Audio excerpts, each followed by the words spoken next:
ఇండ్లు కట్టాలన్నా పెద్ద పెద్ద బంగ్లాలు కంపెనీలు కట్టాలన్నా కొత్తగా రోడ్లు పోయాలన్నా బ్రిడ్జిలు కట్టాలన్నా ఫస్ట్ అద్దం వచ్చేటి షెట్లేనబ్బా. ఒకటి రెండంటే కొట్టొచ్చు, అటెనక 4 మొలకలు జాదితే ఇంత పచ్చదనం పెంచినట్టు అవుతుంది. కానీ వందలల్లుంటే ఆలోచన చేయాల్సిందే.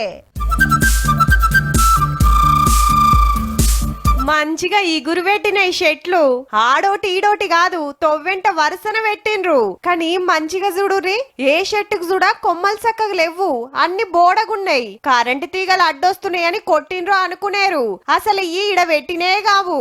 పట్నం గచ్చిబౌలి ఏరియాల ఫ్లైఓవర్ అండర్ పాస్ పనులు నడుస్తుంటే నడిమిట్లా చెట్లడ్డం వస్తే కొట్టేయకుండా వాటిని అదే ఏరియాల ఇంకో తొవ్వల నాటిండ్రు. దగ్గర దగ్గర 300కు మీదనే. ఆడికెళ్ళి మోసుకురావాలి కాబట్టి కొమ్మలు జల్లిగి చెట్లు తీసుకొచ్చి ఇడ నాటితే ఇప్పుడు అందులో 100కు మీద ఇగురు పెట్టినాయి మంచిగా.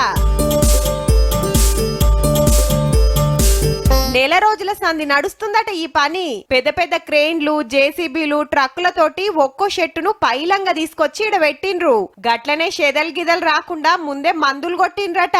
ఇప్పటికే పచ్చదనం పల్సగాయే, ఇష్టం వచ్చినట్టు చెట్లు చెలుక్కుంటా పోతే ఇంకింత తిప్పలు కాదా. కానీ గింత రిస్క్ తీసుకొని చెట్లను బతికించినందుకైతే మున్సిపాలిటీలను తారీఫ్ చేయాల్సిందేనబ్బా.